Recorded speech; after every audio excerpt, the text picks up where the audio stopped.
인류는 수십만 년 동안 잘 자려고 애쓰지 않았습니다. 잠은 관리의 대상이 아니라 몸이 알아서 해내는 일이었습니다.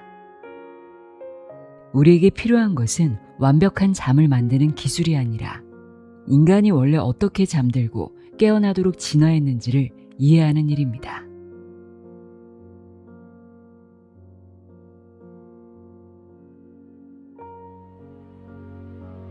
안녕하세요. 나의 소리집 갈피 소리내어 있다입니다. 잠은 죽어서나 자는 거다. 우리에게 참 익숙했던 말이죠. 예전에는 덜 자고 버티는 게 성실함의 미덕이던 시절이 있었습니다. 그런데 요즘은 어떤가요?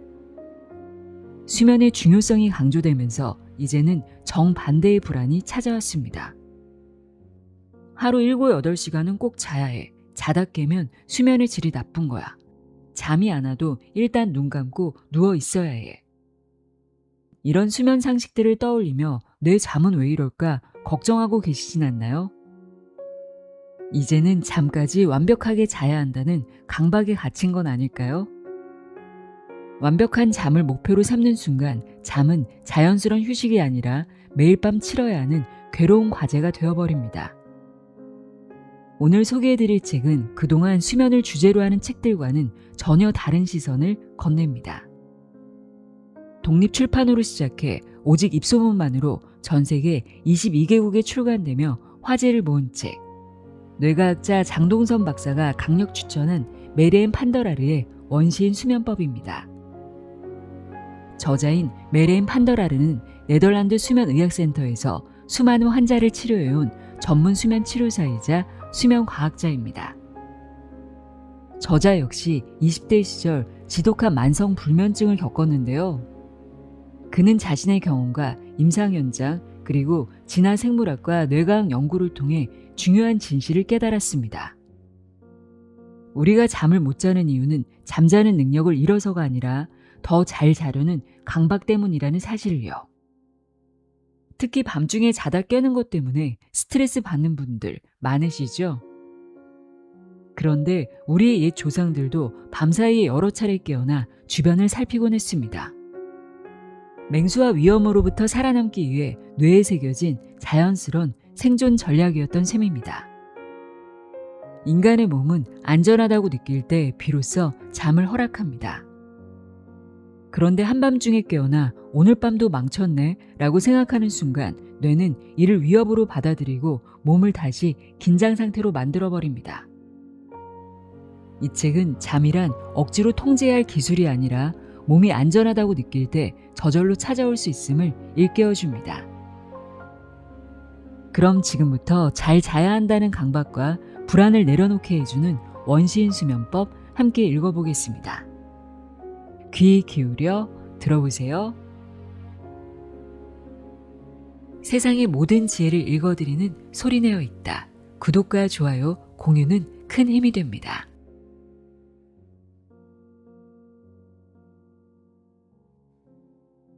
들어가는 말. 잠은 마법 같은 현상이다. 잠을 잘 자는 사람은 눈을 감는 순간 자신도 모르게 의식 너머의 경이로운 세계로 여행을 떠난다. 하지만 그렇지 못한 사람에게 밤은 고통의 시간이다. 잠을 잘 자지 못하는 사람은 매일 밤 스스로와 씨름하게 되고 이는 부정적인 생각과 무기력감으로 이어지곤 한다. 그러다 해가 뜨면 또 하루를 어떻게 견딜지 막막해지고 집중력 저하와 기억력 감퇴, 감정 기복, 에너지 부족이 뒤따르게 된다. 수면장애 치료사로 일하던 시절 나는 불면증의 원인에 대해 다양한 연구를 했다. 그 과정에서 나는 잠에 대한 생각이 사람마다 매우 다르다는 사실에 놀라곤 했다. 7시간을 자고도 걸음을 제대로 걸을 수 없는 사람이 있는가 하면 5시간만 자고도 끄떡없는 사람도 있었다. 이들 중 일부는 스스로 수면에 문제가 있다고 여기지 않았지만 그들의 파트너는 다른 생각을 가지고 있었다. 수면 그리고 수면 문제에서 당사자의 주관적인 경험이 중요해 보이기는 한다. 하지만 이런 주관적인 경험에 비추어 수면 문제로 인한 낮과 밤 동안의 다양한 기능 저하에 대해 평가할 때 객관성을 확보하기가 쉽지 않았다. 이런 경험들을 계기로 나는 수면의 비밀을 밝히기 위한 과학 연구를 본격적으로 시작했다. 특히 나는 어떤 심리적 요인이 수면에 영향을 미치는지 알고 싶었다. 환자들은 잠을 충분히 자지 못할까봐 밤새 걱정했고 그에 따른 무기력함을 호소했다. 특정한 성격이 이런 경험과 관련이 있을까? 이들은 완벽주의적이거나 강박적인 성향이 있는 걸까? 대체적으로 이들은 다른 사람들보다 걱정이 더 많거나 불안감이 큰 걸까? 다행히도 불면증 환자들의 성격은 불면증이 없는 사람들과 전혀 차이가 없었다. 나는 이 결과가 반가웠다. 나 자신도 오랜 기간 수면 문제를 겪어왔기 때문이다. 그런 나 역시 특별히 다른 사람은 아니라는 사실이 위안이 되었다. 내 수면 문제는 아주 어린 시절부터 시작되었다. 나는 아기 때부터 잠을 잘 이루지 못했다. 밤마다 울어대는 나를 돌보다 지친 어머니는 결국 나를 병원에 데려갔고 나는 이틀 동안 입원해 의사의 관찰을 받았다. 병원에서 나는 첫날 밤부터 깊이 잠들었다. 하지만 집에 돌아오자마자 다시 울어대기 시작했다. 결국 의사와 간호사는 이렇게 조언했다. 그냥 울게 두세요. 그러다 잠이 들 겁니다. 그 조언은 효과가 있었다. 그로부터 몇 년 동안 나는 아무 문제 없이 잠들 수 있었기 때문이다. 지금 와서 생각하면 병원에서는 개입 없이 아기가 스스로 진정하고 잠들게 하는 울리기 방법을 사용한 것이었다. 현재 이 방법은 논란이 있긴 하지만 그때의 나에게는 매우 효과적이었다. 28살 무렵 상황이 다시 꼬이기 시작했다. 당시 나는 수면센터에서 치료사로 일하고 있었으나 밤마다 잠을 설쳤다. 잠드는데 시간이 오래 걸렸고 1시간마다 꽤 알람 시계를 확인했다. 밤에는 다음날 얼마나 피곤할지 그로 인해 직장에서 또다시 얼마나 무기력하게 지낼지를 떠올리며 부정적인 생각을 되풀이했다. 그 시기에 나는 내 자신이 너무 창피했다. 낮에는 불면증 환자를 치료하면서 정작 나는 불면으로 뒤척였기 때문이다. 내가 환자들에게 권한 수면 지침을 나 자신이 어기고 있었다. 마치 폐 전문의가 환자에게 금연을 권하고는 혼자 몰래 담배를 피우는 듯한 기분이었다. 나는 왜 그렇게 불면에 시달리게 됐는지 알 수 없었고 그 사실을 인정하는 것조차 힘들었다. 당시 나는 왜 내가 어느 날 갑자기 수면 문제를 겪게 됐는지 도무지 알 수가 없었다. 결국 나는 좋은 수면의 메커니즘에 대해 본격적으로 연구하기 시작했다. 특히 일반적인 수면 치료법이 누구에게나 효과를 내지 못하는 이유를 알고 싶었다. 그렇게 몇 년이 지나고 나서야 내 불면의 근본적인 원인을 파악할 수 있었다. 그 원인은 인간 진화 초기부터 형성된 생물학적 메커니즘에 있었다. 고대로부터 내려온 어떤 것이 현재의 수면 이론 대부분을 설명할 수 있다는 생각을 하면서 나는 놀라움과 신기함을 동시에 느꼈다. 나는 10대 후반에 심리학을 공부할 때부터 진화에 매우 관심이 많았다.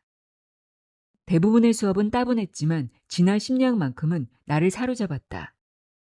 나는 우리의 몸이 자연 상태에서 어떻게 기능하는지에 대한 지식을 우리가 잃어버렸다는 사실과 진화 원리로 두려움, 분노, 슬픔 같은 감정의 표현을 설명할 수 있다는 사실에 열광했다.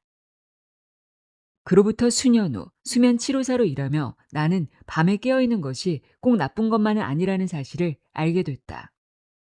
고대 인류가 현재의 우리보다 더 자주, 더 오래 깨어있었을 가능성이 매우 높기 때문이다. 하지만 여기서 중요한 것은 어떻게 깨어있는가다. 이에 대해서는 뒤에서 더 설명하겠다. 야간의 포식자나 적대적인 부족의 위협이 있었던 시절엔 더 오래, 더 자주 깨어있는 것이 생존에 유리했을 수 있다. 그렇게 해야 부족이 더 빨리 위협에 반응하고 피신할 수 있었기 때문이다. 이런 생각을 하면서 나는 수면의 본질을 이해하기 위해서는 사람들이 진화를 통해 자연환경에 더 잘 적응해 가던 선사시대를 살펴보아야 한다는 결론을 내렸다. 원시시대 사람들은 어떻게 숙면을 취했을까? 어떤 식으로 잠을 잤을까? 원시인들은 항상 잠을 소중하게 여겼을까? 아니면 잠을 방해하는 행동, 예를 들면 특정 물질의 섭취를 하기도 했을까? 그들도 잠에 대해 걱정하거나 불안해했을까? 그들은 무엇을 먹었고 그것이 수면에 어떤 영향을 미쳤을까? 숙면을 위한 행동 수칙과 금기사항을 알려주는 책은 수없이 많다. 이런 책들은 생각하는 법, 행동하는 법, 심지어 느끼는 법까지 알려준다. 이런 조언들은 우리가 그 원리를 몰라도 효과가 있을 때가 많다.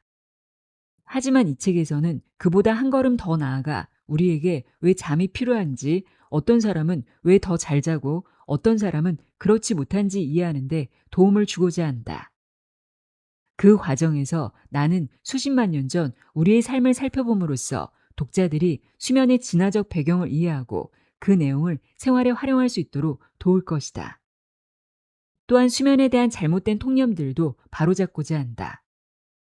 그 대표적인 예가 바로 8시간 수면 신화인데 이는 조상의 삶을 바탕으로 한 연구 결과와는 부합하지 않는다. 나는 이 책을 통해 현재 불면으로 고통받는 사람들을 위로하고 그들이 더 숙면할 수 있도록 밤에 깨어있을 때에도 편안한 마음을 가질 수 있도록 돕고자 한다.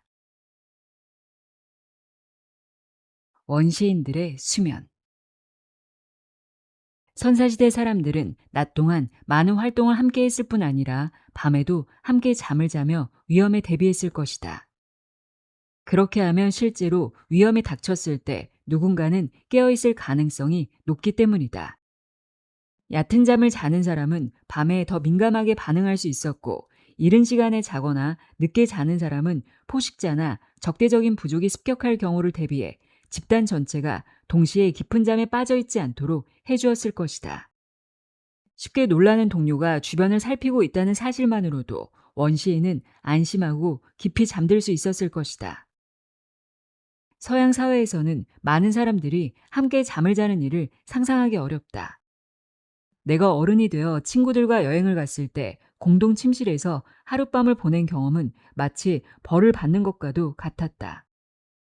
누군가는 코를 골고 또 누군가는 밤새 뒤척이며 내 수면을 방해했다. 그 경험은 내게 전혀 도움이 되지 않았다. 결국 사람은 익숙한 방식대로 자는 것이다. 어릴 때부터 그런 식으로 잠을 자는 법을 배웠다면 나도 집단 수면 환경에서 더 잘 잤을지도 모르겠다. 산업화된 사회보다 자연의 영향을 더 직접적으로 받는 현대의 수렵 채집인들을 관찰함으로써 간접적으로 그 가설을 검증해 볼 수 있다. 예를 들어 탄자니아, 볼리비아, 나미비아에 사는 일부 부족 성인의 수면은 액티그래피라는 방법을 통해 분석되었다. 액티그래피는 손목시계 형태의 움직임 감지기를 사용해 신체 활동 수준을 측정하는 방법으로 평균적인 수면자의 수면과 각성 상태를 꽤 정확하게 구분해낸다. 진화 인류학자 데이비드 샘슨 교수가 이끈 연구진은 이 방법을 활용해 탄자니아의 하드자 부족을 연구했다. 이들은 평균 기온이 섭씨 17도인 사바나 산림지대에서 생활한다. 이 부족에 속하는 집단들의 구성원 수는 계속 변화하긴 하지만 대체로 한 집단의 구성원 수는 약 25에서 30명이다. 남성은 주로 사냥을, 여성은 채집을 담당한다. 전통적으로 하드자 부족은 동물 가죽을 깔고 잠을 잤으며 오늘날에는 대부분 교역을 통해 구한 천 담요, 천 시트, 집자리 등을 침구로 사용한다. 흥미로운 발견 중 하나는 현대 수렵 채집인들도 수면 스케줄에 큰 개인차가 있다는 점이었다. 나이는 이런 차이에 중요한 영향을 미치는 요인이었다. 연구에 참여한 고령자들은 젊은 사람들보다 더 일찍 잠자리에 들었고 수면이 더 자주 중단되었으며 아침에도 더 일찍 일어났다. 이 결과는 샘슨 교수와 동료들이 제시한 잠을 잘 못 자는 조부모 가설로 이어졌다. 이는 밤과 이른 아침 시간 동안 더 일찍 잠들고 자주 깨어있던 노인들이 집단의 생존을 돕기 위해 경계 역할을 했을 가능성을 시사한다. 현대 수렵 채집인 부족들은 전체적으로 동일한 주야 리듬을 따르고 있었다. 이 데이터를 보면 인간의 수면 각성 리듬이 보편적이라고 결론 지을 수도 있을 것이다. 이들은 인공 조명도 온도 조절 장치도 첨단 기술 기기도 없는 환경에서 살기 때문에 자연 환경이 주야 리듬에 가장 큰 영향을 미친다. 따라서 이들의 수면 환경은 원시 인류의 수면 환경과 매우 유사하다고 볼 수 있다. 선사시대 사람들이 잠을 두 번에 나누어 자고 그 중간에 긴 시간 동안 깨어 있었을 것이라는 가정은 로저 에커츠 교수의 중세 서유럽 수면에 관한 역사 연구에 기반한 것이다. 이 가설은 우리가 산업혁명 이후 다른 방식으로 잠을 자게 되었으며 연속적인 수면이 오히려 우리에게 적합하지 않다는 생각에 기초한 것이다. 이 가설에 따르면 불면증은 수면 리듬의 변화에 의한 것으로 설명할 수 있다. 현대의 수렵 채집인들은 수면이 두 단계로 나뉘는 이상 수면 패턴을 보이지 않았지만 마다가스카르 집단은 그랬다. 마다가스카르 주민의 평균 수면 시작 시간은 오후 7시 21분이었고 기상 시간은 오전 5시 44분이었다. 자정 이후 활동량이 크게 증가한 점은 이들이 중세 서양인들처럼 이상 수면을 했다는 가설을 뒷받침한다. 게다가 마다가스카르 주민은 조사 기간 중 88%에 이르는 날들에 낮잠을 잤으며 평균 낮잠 시간은 약 55분이었다. 반면 하드자 부족 사람들은 평균적으로 오후 10시 13분에 잠이 들었고 평균 기상 시각은 마다가스카르인보다 1시간 이상 늦은 오전 6시 54분이었다. 하드자 부족 사람들은 이상 수면보다는 단상 수면 경향을 보였다. 그들은 조사 기간 중 54%에 해당하는 날들에 낮잠을 잤으며 평균 낮잠 시간은 약 47분이었다. 이러한 상반된 결과를 통해 우리는 조상들 또한 24시간 리듬 면에서 상당한 개인차를 보였을 가능성이 높다고 추론할 수 있다. 그렇다면 이러한 차이는 왜 발생했을까? 데이비드 샘슨 교수는 이에 대한 대답으로 사회적 수면 가설을 제시했다. 그는 인간이 하루 24시간 주기에서 자유롭게 벗어날 수 있으며 이런 유연성이 인류 생존에 기여해 왔다고 설명한다. 집단 수면은 인류의 초기 적응 중 하나로 누군가가 경계하고 있는 상황에서 더 안전하게 잠을 잘 수 있도록 만들었다. 현대의 수렵 채집인이나 마다가스카르 주민처럼 선사시대 사람들도 낮잠을 자주 잤을 가능성이 높다. 낮잠을 통해 짧은 시간 동안 신체적, 정신적 회복이 가능하기 때문이다. 따라서 시에스타 같은 오후 낮잠은 과거에도 흔한 일이었을 것이다. 당시의 낮잠은 우리가 흔히 말하는 20-30분짜리 파워냅보다 훨씬 길었을 것이다. 이처럼 수면 패턴의 유연성은 초기 인류가 수백만 년 전에 아프리카를 떠나 더 춥고 계절 변화가 극심한 환경으로 이동하는데 중요한 역할을 했을 것이다. 당시에는 낮은 기온으로 인해 아무 데서나 잘 수 없었고 더 안전한 수면 공간과 불에 의존해야 했기 때문에 수면 패턴이 훨씬 제한적이었을 가능성이 높다. 우리는 수면 측면에서 뛰어난 적응력을 발휘해 이러한 환경 변화에 대응할 수 있었던 것이다. 하드자 부족을 대상으로 한 연구에 따르면 이 부족 사람들은 매일 낮잠을 자지 않았기 때문에 낮잠으로 인한 평균 수면 시간 추가는 하루 약 17분에 불과했다. 결과적으로 이들의 하루 총 수면 시간은 6시간 반 정도였다.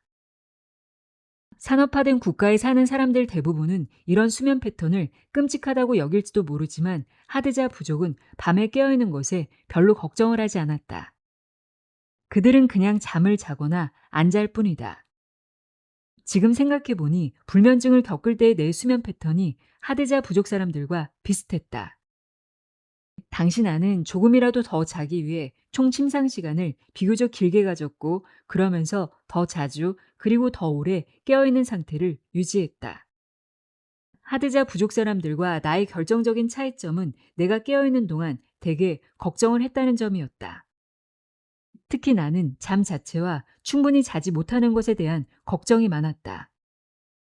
누워있는 동안 그냥 편안하게 깨어있는 것보다 밤새 걱정하며 보내는 것이 훨씬 더 많은 에너지를 소모한다는 건 쉽게 상상할 수 있을 것이다. 수면 압력. 파티가 끝난 늦은 밤 차를 몰고 친구들을 집에 데려다 주는 상황을 떠올려 보자. 뒷좌석에는 술에 취한 친구들이 코를 골며 잠들어 있고 당신은 어두운 도로에 시선을 집중하려 애쓴다. 그런데 어느 순간 눈꺼풀이 저절로 감기는 걸 느낀다. 실제로 아주 짧은 순간 동안 잠깐 잠들었을지도 모른다. 그 순간 당신이 겪는 현상이 바로 수면 중독 또는 수면 압력이다. 수면 압력이 높을수록 더 쉽게 잠이 든다. 전날 밤 잠을 거의 자지 못한 채 등교해 수업을 듣던 기억을 떠올려 보자. 어느새 책상에 엎드려 잠이 들고 옆자리에 앉은 친구가 가볍게 어깨를 건드렸던 경험이 있을 것이다. 이는 강한 수면 압력이 초래한 결과다. 멜라토닌이라는 호르몬이 수면의 시점을 조절하는 데 매우 중요하다면 아데노신이라는 신경 조절 물질은 수면 압력, 즉 졸림의 정도를 결정한다. 아데노신은 우리 몸 전체의 에너지를 저장하고 방출하는 과정에 관여한다. 근육 활동을 통해 에너지를 사용할 때 몸은 아데노신 3인산이라는 물질을 분해해 에너지를 방출하며 부산물로 아데노신을 생성한다. 잠자리에서 벗어나 깨어있는 시간이 길수록 수면 압력은 높아진다. 반대로 너무 오래 침대에 누워있으면 밤에 잠들기가 어려워질 수 있다. 실제로 일요일 밤에 잠들기 힘들어하는 사람들이 많다. 대개는 월요일을 생각하면서 스트레스를 받아 잠들기 어려운 것이라고 여긴다. 이런 해석도 일리가 있지만 그보다 더 근본적인 이유가 있다. 일반적으로 우리는 기상 후 16시간에서 17시간 정도 지난 시점에 잠자리에 든다. 그래서 오전 11시에 일어나면 저녁이 되어도 졸리지 않을 수 있다. 수면 압력이 충분히 쌓이지 않았기 때문이다. 따라서 파티가 끝나고 새벽 3시에 귀가했더라도 오전 8시쯤에는 일어나 산책을 나가는 것이 좋다.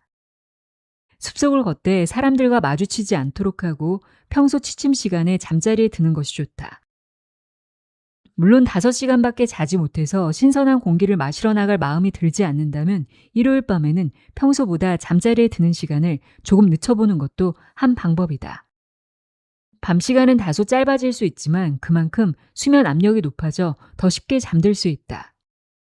앞서 말했듯 인간은 유인원 중에서 수면 시간이 가장 짧은 종이며 이는 땅 위에서 자야 했던 환경이 포식자에게 더 취약한 환경이었기 때문일 수 있다. 수면 압력을 충분히 쌓는 것은 위험한 상황에서도 금방 깊이 잠들 수 있도록 하는 생존 전략이었다. 이 원리는 오늘날 수면 연구에서도 확인된다. 수면 시간이 짧을수록 더 깊은 수면을 경험하게 되는 것이다. 실제로 불면증 치료에서 가장 효과적인 방법 중 하나는 수면 압력을 의도적으로 높이는 것이다. 이 방법은 졸음을 크게 증가시켜 더 쉽게 잠들고 숙면을 유지할 수 있도록 돕는다. 나 역시 이 전략 덕분에 수면의 질을 크게 향상시킬 수 있었다. 당신에게 딱 맞는 수면. 내 환자 중 다수는 피로를 해소하기 위해 8시간 또는 9시간의 연속적인 수면이 필요하다고 생각했다. 정말로 8시간이 필요한 걸까? 일부 사람에게는 그렇지만 대부분은 아니다. 나는 적절한 수면 시간을 신발 사이즈에 비유하곤 한다. 사이즈가 너무 작거나 큰 신발을 신으면 발에 물집이 생기듯 침대에 머무는 시간이 너무 짧거나 길어도 낮 동안의 기능이 저하될 수 있다. 따라서 자신에게 맞는 수면 시간을 찾는 것이 중요하다. 8시간이라는 일반적인 권장 수면 시간은 인간이 본래 자연 상태에서 가졌던 평균적인 수면 패턴과는 전혀 관련이 없다. 잠을 매우 적게 자는 사람이라면 8시간은 꼭 자야 한다는 생각 자체가 큰 스트레스로 작용할 수 있다. 이로 인해 7시간은 부족해, 8시간을 못 자면 병에 걸릴 거야, 수명이 줄어들 거야 같은 부정적인 생각이 떠오르고 이는 오히려 건강에 해롭다. 이런 믿음 때문에 사람들은 수면 시간을 늘리려 하고 이로 인해 아데노신 분비가 줄어들며 과도한 졸림 또한 감소한다. 평균적인 수면을 하는 사람에게는 이런 상황이 크게 문제가 되지 않는다. 깨어있는 시간이 있다는 것 자체가 자연스러운 일이기 때문이다. 하지만 불면증 환자에게는 이로 인해 불편하게 깨어있는 시간이 늘어나면서 오히려 수면 문제가 악화될 수 있다. 나 역시 한때 불면증을 겪었기 때문에 8시간 수면 규범이 얼마나 부담이 되는지 잘 안다. 나는 밤중에 알람 시계를 쳐다보며 지금까지 몇 시간을 잤는지 계산하고 목표인 8시간에 도달할 수 있을지 고민하곤 했다. 실제로는 5시간도 못 잔 것 같았고 결국 좌절한 채 침대에서 일어나 하루를 두려워하며 시작하곤 했다. 박사과정 동안 내가 200명 이상의 피실험자를 연구한 결과 불면증 환자들은 평균적으로 8시간 반에서 9시간가량 침대에 머문다는 사실을 발견했다. 나 역시 불면증이 심할 때 그랬다. 이는 평균보다 30분에서 1시간 이상 더 긴 수치이며 대부분의 경우 이런 장시간 침대 체류는 불편하게 깨어있는 시간을 늘리는 결과를 낳는다. 정리하자면 필요 이상으로 침대에 오래 머무는 것은 수면 압력을 낮추고 불안정한 각성 시간을 늘리며 수면 문제를 악화시킨다고 할 수 있다. 불면증이 있다면 이는 악순환으로 이어질 수 있다. 침대에 오래 누워있는 동안 수면은 더 단절되고 수면에 대한 걱정은 더 커진다. 이로 인해 긴장도가 더 높아지고 다시 잠들기가 더 어려워지고 수면은 더욱 파편화되며 밤에 깨어있는 시간은 신체를 회복시키는 역할이 감소한다. 불면증이 있는 사람들은 일반적인 수면자들이 8시간을 잔다고 믿으며 그보다 적게 자면 해롭다고 생각하는 경우가 많다. 하지만 꼭 그런 것은 아니다. 수면 시간은 사람마다 다르며 장시간 수면자도 있고 단시간 수면자도 있다. 실제로 8시간은 평균보다 높은 수치다. 18세 이상 인구의 약 60%는 주관적으로 7시간 이하를 자며 거의 30%는 6시간 이하를 잔다고 말한다. 8시간 수면이 필수라고 믿었던 많은 사람들에게 이는 분명 안도감을 줄 수 있을 것이다. 8시간 이하로 자는 것은 대개 아무런 문제가 되지 않는다.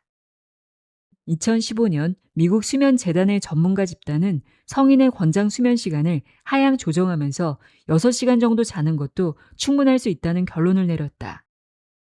낮 동안 기능을 잘 유지할 수 있다면 적게 자고도 충분히 잘 지낼 수 있다. 불면증이 있는 사람에게는 특히 수면의 양보다 주관적 수면의 질에 먼저 집중하는 것이 더 중요하다. 과거 많은 연구자들은 수면 시간에 대해 과학적 문헌이 뒷받침되지 않은 가정을 제시하며 불면증 환자들에게는 도움이 되지 않은 조언을 하곤 했다. 이들은 산업화된 국가의 성인들이 점점 더 심각한 수면 부족 유행병에 시달리고 있으며 이는 수면에 충분한 시간을 할애하지 않기 때문이라고 주장했고 이로 인해 건강에 큰 문제가 발생한다고 경고했다. 그러나 최근 연구들은 이러한 공포서사가 사실이 아님을 보여주고 있다. 2017년에 수행된 대규모 문헌 검토에 따르면 성인의 수면 시간에 관한 이러한 주장은 실증적 근거가 거의 없다고 한다. 오히려 지난 50년 동안 성인의 객관적 수면 시간이 줄어들지 않았다는 사실이 확인되었다. 하지만 1990년대 이후 주관적 수면의 질은 떨어졌다고 보고되었다. 즉, 점점 더 큰 문제가 되고 있는 것은 수면의 양이 아니라 주관적인 수면의 질이다. 나는 수면 시간에 대한 비현실적인 기준을 만드는 것이 오히려 문제를 악화시킨다고 생각한다. 수면에 어려움을 겪는 사람일수록 이상적인 8시간에 도달하지 못했을 때 더 큰 좌절감과 불안감을 느끼기 때문이다. 하지만 이런 연구 결과가 시간이 흐르면서 수면 시간이 줄어든 집단이 전혀 없다는 것을 의미하진 않는다. 2015년 캐서린 키스와 동료 연구자들은 청소년을 수면 부족에 주의를 기울여야 할 주요 집단으로 지목했다. 1991년부터 2012년 사이 미국 청소년 중 7시간 미만으로 잔다고 보고한 비율이 30% 증가했다. 키스와 동료 연구자들은 이런 변화의 원인으로 소셜미디어 사용 증가와 학교 및 과외 활동에서의 요구 증가 등을 지목했다. 대부분의 사람들은 피로를 해결하려면 무조건 잠을 더 자야 한다고 생각한다. 하지만 이 생각이 반드시 옳은 것은 아니다. 피로는 다양한 원인에서 비롯되며 오직 전날 밤의 수면만 관련된 것은 아니다. 예를 들어 과도한 신체적, 정신적 스트레스는 자주 피로를 유발한다. 만약 과로한 상태라면 다시 원기를 회복하기까지 시간이 오래 걸릴 수 있으며 이는 수면 시간과는 별개일 수 있다. 피로가 자신의 최적 수면 시간 판단을 위한 기준이 아니라면 어떻게 자신에게 필요한 수면 양을 알 수 있을까? 그 답은 생각만큼 단순하지 않다. 필요한 수면 양은 사람에 따라 크게 다르기 때문이다. 자신에게 가장 적절한 수면 시간을 가늠하는 지표 중 하나는 낮 동안 얼마나 졸린지다. 졸림과 피로는 다르다. 피로는 에너지 고갈과 관련된 개념이고 졸림은 잠에 빠지는 경향과 관련된 개념이다. 예를 들어 당신이 매우 컨디션이 좋은 상태에서 바닷가에서 즐거운 시간을 보내고 있다고 상상해 보자. 이 상태에서 당신의 에너지 수준은 매우 높지만 더위 때문에 몸이 이완돼 꾸벅꾸벅 졸다 잠이 들 수도 있다. 이럴 때 당신은 피곤한 것이 아니라 졸린 것이다. 이와 반대로 오후에 격렬하게 운동한 뒤 피곤함을 느끼지만 소파에 누웠을 때 졸리지 않아 바로 잠들지 못할 수도 있다. 불면증은 수면 시간이 부족해서가 아니라 수면의 질이 낮고 밤에 편안하게 깨어있는 시간이 적기 때문에 발생하는 경우가 대부분이다. 그래서 불면증 환자에게는 졸림보다는 피로가 더 두드러지게 나타나는 경우가 많다. 수면 시간이 부족하다는 것이 곧 불면증을 의미하지 않는다는 사실은 침대에 머무는 시간이 오랜 기간 동안 너무 짧았기 때문에 실제 수면의 양이 매우 적은 사람들에게서 확인할 수 있다. 이런 경우에는 과도한 수면 압력 때문에 본인의 의지와 무관하게 낮 동안 잠이 드는 일이 발생하는데 불면증 환자에게는 덜 나타나는 현상이다. 결론적으로 낮 동안의 졸림은 충분한 수면을 취하지 못했다고 알려주는 강력한 신호다. 때로는 수면 부족의 영향이 더 미묘하거나 거의 인지되지 않을 수도 있다. 만약 당신이 잠을 잘 잔다고 생각하지만 수면 시간이 충분한지 확신이 없다면 총 침상 시간을 조금 늘려보고 몇 주간의 변화를 관찰해 볼 수 있다. 그렇게 했을 때 컨디션이 좋아지고 잠도 여전히 잘 잔다면 총 침상 시간을 늘리는 것이 당신에게 맞는 방법일 수 있다. 하지만 불면증이 있는 사람에게는 밤에 졸리지 않다는 것이 총 침상 시간을 늘리는 대신 줄여야 한다고 알려주는 신호다. 그렇게 하면 수면 압력이 증가하여 수면의 파편화가 줄고 불편하게 깨어있는 시간도 줄어들 수 있다. 따라서 밤의 휴식을 더 오래 취하기 위해 침대에 더 오래 누워있지만 잠들지 못하고 긴 시간 깨어있으면서 스트레스를 받는다면 이는 지금 당신이 실제로 필요로 하는 수면 시간보다 더 많은 수면을 기대하고 있기 때문일 수 있다.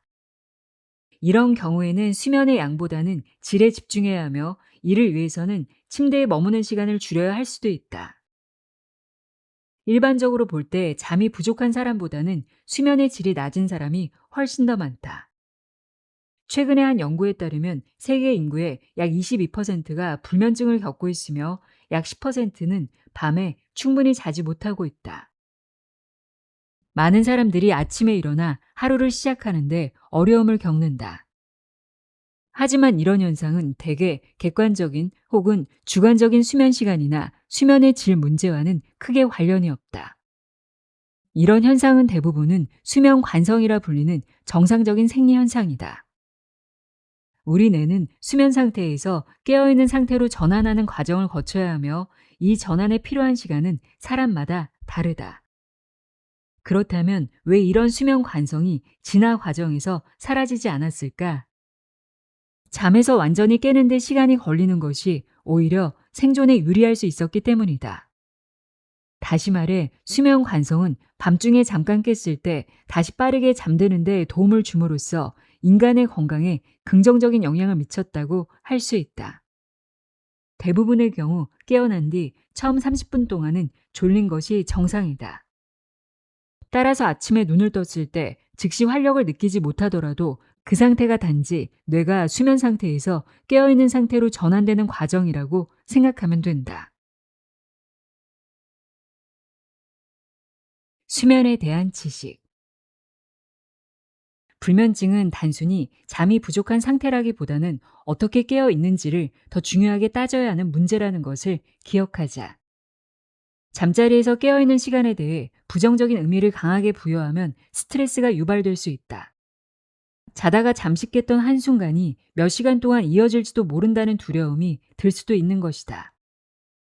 또한 반드시 8시간을 자야 한다는 고정관념에서 벗어나면 6시간이나 7시간만 자고 일어났을 때도 전혀 다른 기분으로 아침을 맞을 수 있다. 생각을 바꾸면 스트레스와 잠에 대한 불안이 같이 줄어든다.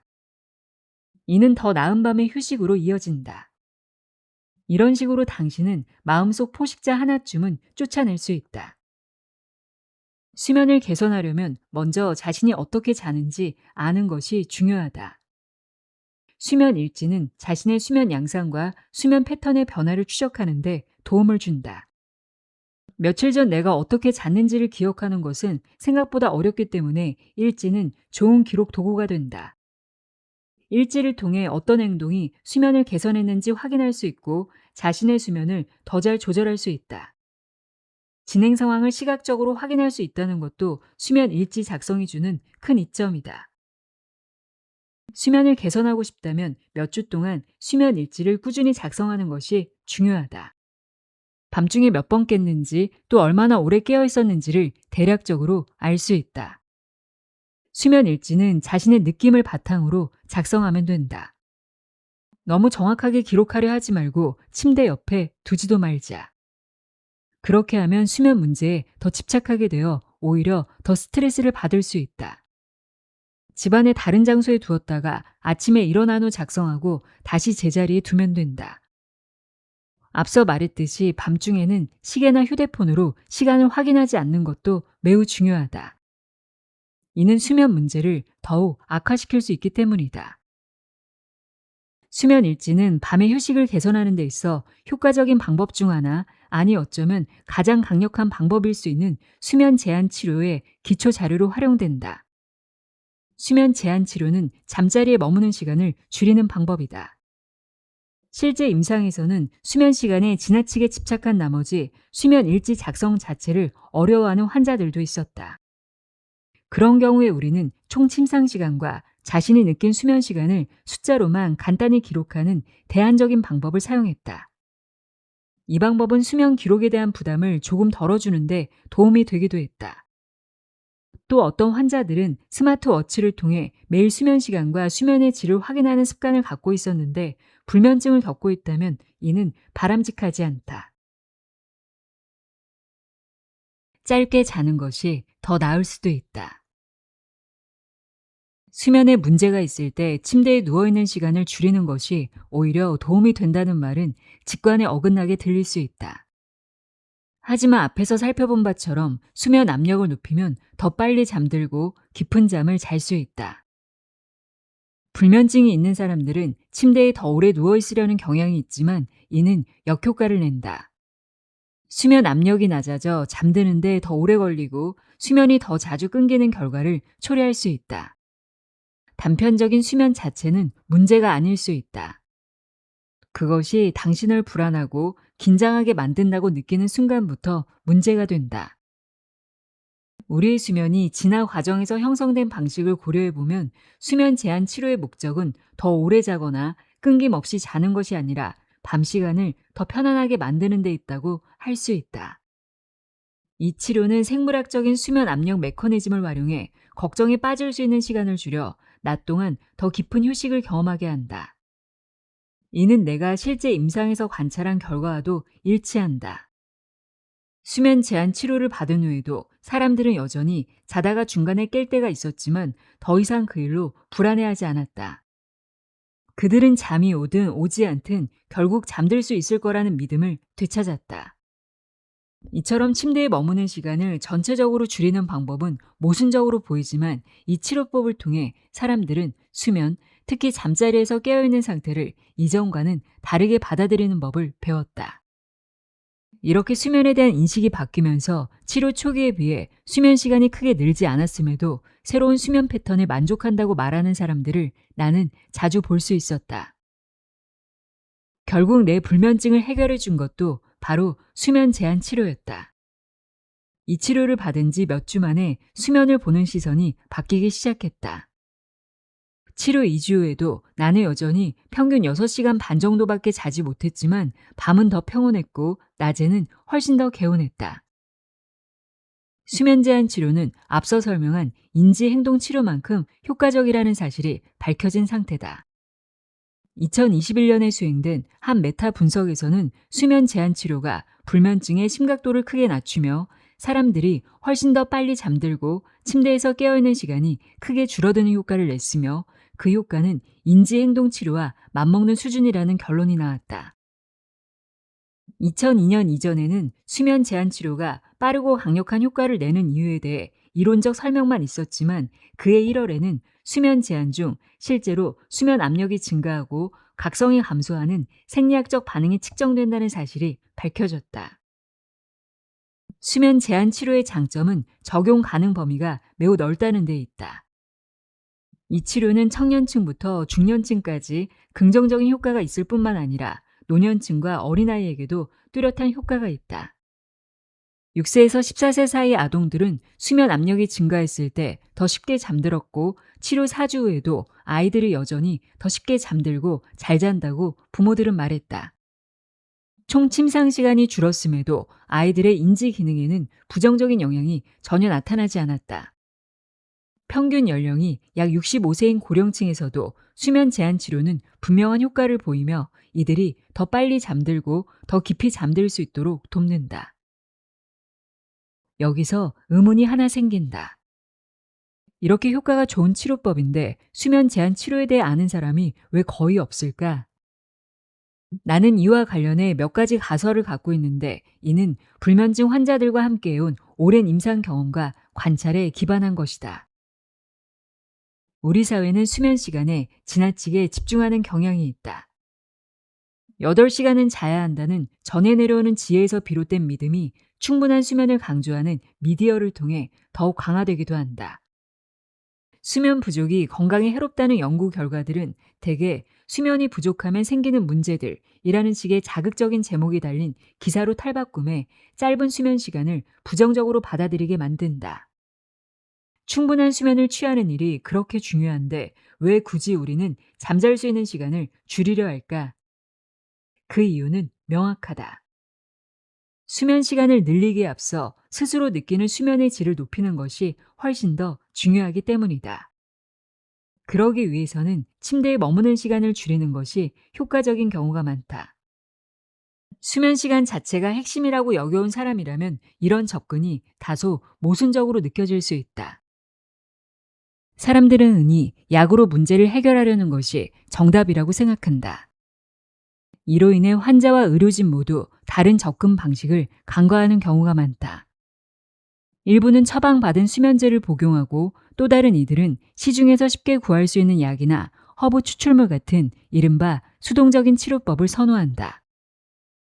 반면 수면 제한 치료는 행동의 변화를 요구하기 때문에 효과가 없거나 잠깐 효과가 있거나 심지어 장기적으로는 해가 될 수 있는 수면제 같은 즉각적인 해결책만큼 인기가 없다. 수면 제한 치료를 받기 시작하면 처음 며칠 동안 어려움을 겪을 수 있다. 이 시기에는 졸리고 일상 기능이 떨어졌다고 말하는 사람들이 많다. 상태가 나아졌다고 느끼는 데까지는 대개 최소 1, 2주가 걸린다는 점이 일부 사람들에게는 수면 제한 치료의 시작을 주저하게 만드는 요인이 되기도 한다. 게다가 수면 제한이라는 용어 자체가 썩 매력적이진 않다. 마치 수면을 제한하는 것처럼 들리기 때문에 수면에 어려움을 겪는 사람일수록 이 치료를 포기하기가 쉽다. 수면 제한 치료라는 용어보다는 총 침상 시간 제한 처방이라는 용어가 실천적인 측면에서 더 긍정적이고 수용 가능성이 높은 표현일 수 있다.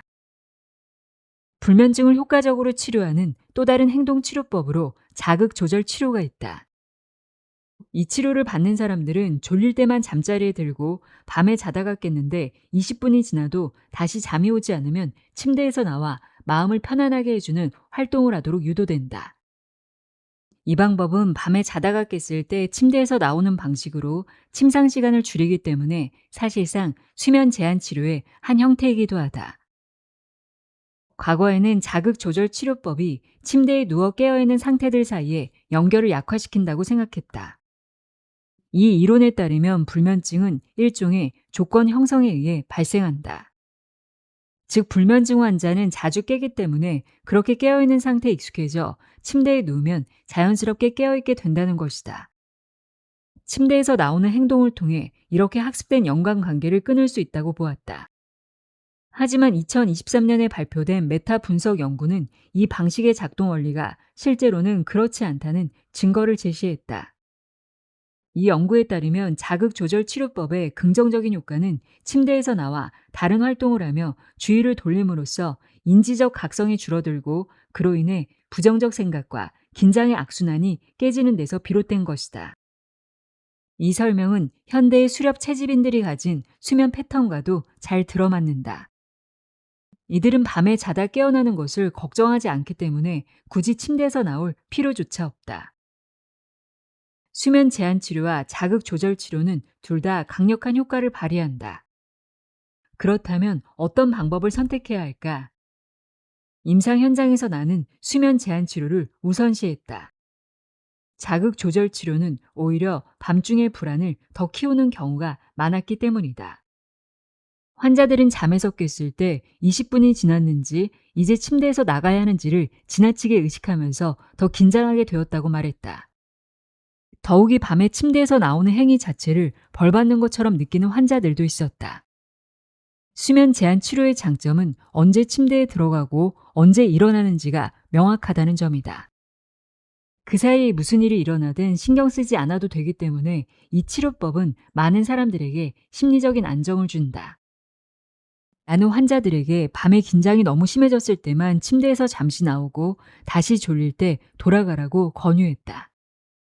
침대에서 조용히 누워있을 수 있다면 현대의 수렵 채집인들처럼 그냥 누워있으라고 조언했다.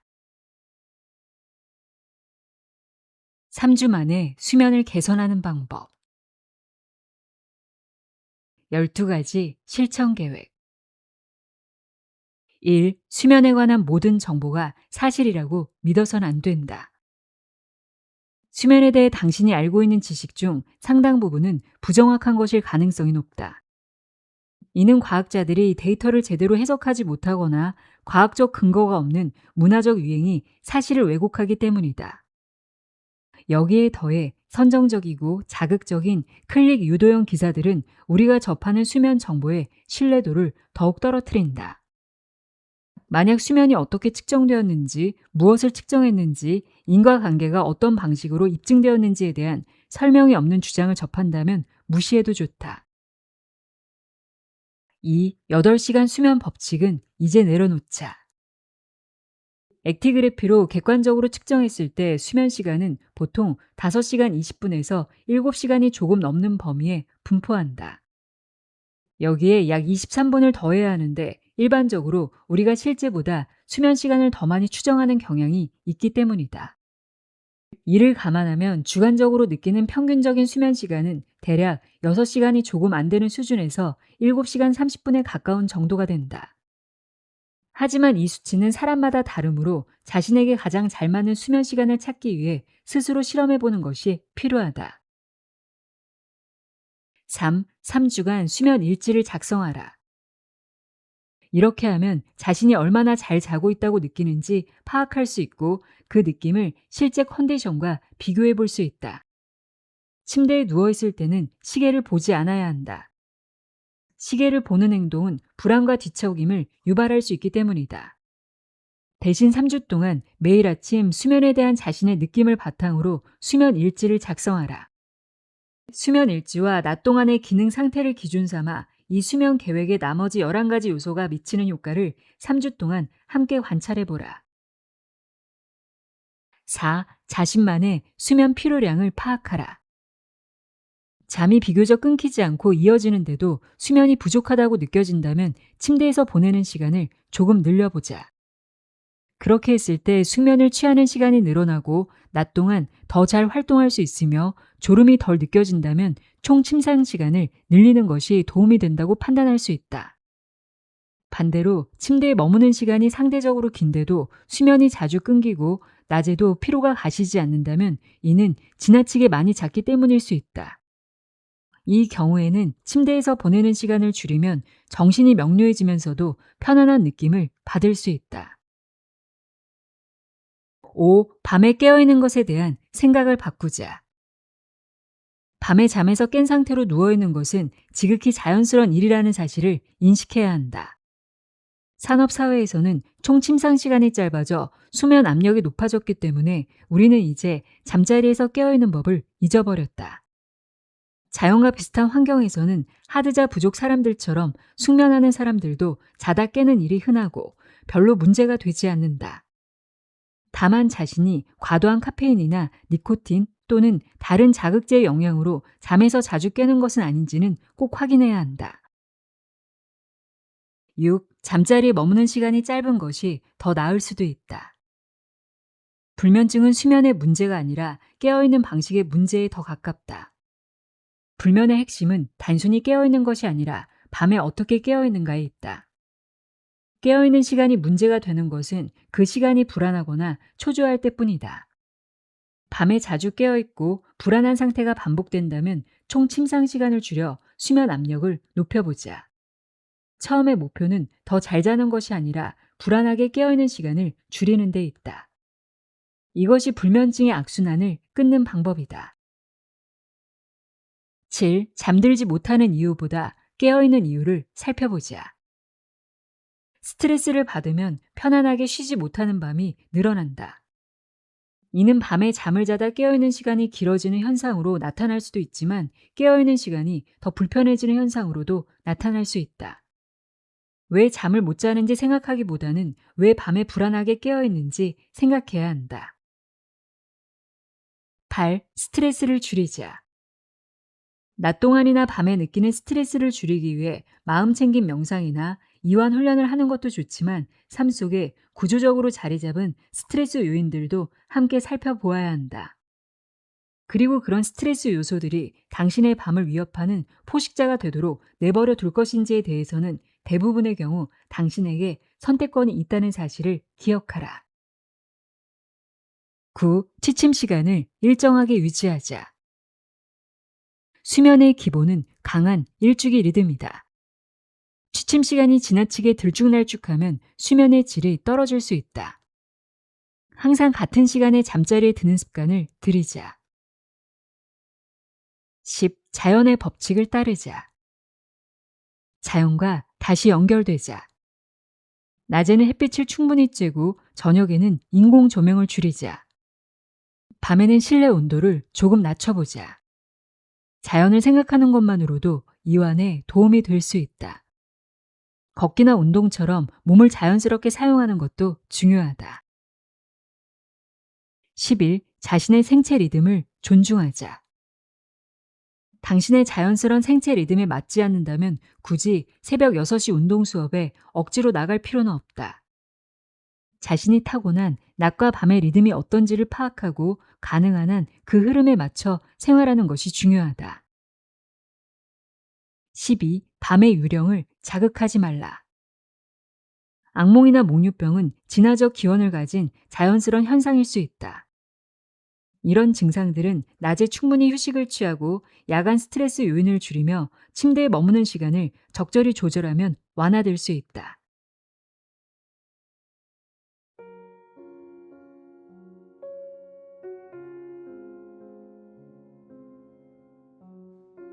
원시인 수면법 읽어드렸습니다. 인류는 오랜 시간 동안 몇 시간을 잤는지 계산하지 않았고 밤중에 깼다고 걱정하지 않았으며 빛과 온도에 맞춰 자연스럽게 잠들고 깨어났다는 것 기억하시길 바랍니다. 수면의 질을 걱정하는 분들에게 오늘 내용이 도움이 되었으면 하는 바람입니다. 오늘도 함께해 주셔서 고맙습니다.